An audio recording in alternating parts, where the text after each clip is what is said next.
नागपूरच्या लकडगंज पोलीस ठाणे हद्दीत ट्रॅफिक नियमांची अंमलबजावणी करणारं एका हवालदाराला महागात पडलं। चालान केल्यामुळे संतप्त युवकानं ट्रॅफिक पोलीस कर्मचाऱ्याला शिवीगाळ करत त्याच्या अंगावर वाहन चढवण्याचाही प्रयत्न केला।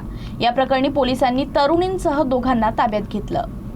ही घटना नागपूरच्या लकडगंज परिसरातील जुना मोटर स्टँड चौकात घडली। ट्रॅफिक हवालदार नरेश लिखार लकडगंज ट्रॅफिक विभागात कार्यरत आहे। मंगळवारी सकाळी ते वाहनांची तपासणी करत होते। यावेळी हेल्मेट न घालता ऍक्टिवा चालवणाऱ्या रोहन रोण याला थांबवलं। हेल्मेट न घातल्याबद्दल विचारणा करताच रोहन संतापला आणि त्यानं शिवीगाळ सुरू केली। इतकंच नव्हे तर त्यानं हवालदारांवर ऍक्टिवा चढवण्याचा प्रयत्न केला। मात्र उपस्थित हवालदारांनी प्रसंगावधान राखत त्याचा चालान केला। काही वेळानंतर रोहन आपल्या महिला मैत्रिणी तेजस्वी लावणकर हिच्यासह परत आला आणि दोघांनी मिळून हवालदारांना मारहाण करण्याचा प्रयत्न केला। परिस्थिती बिघडत असल्याचं लक्षात येताच हवालदार नरेश लिखार यांनी तात्काळ वायरलेसद्वारे पोलिसांना कळवलं। माहिती मिळताच लकडगंज पोलीस घटनास्थळी दाखल झाले आणि दोनही आरोपींना ताब्यात घेतलं। पोलिसांनी दोघांविरुद्ध शासकीय कामात अडथळा आणणे आणि मारहाण केल्याचा गुन्हा दाखल केला आहे। मात्र नंतर त्यांना नोटीस देऊन सोडण्यात आलं।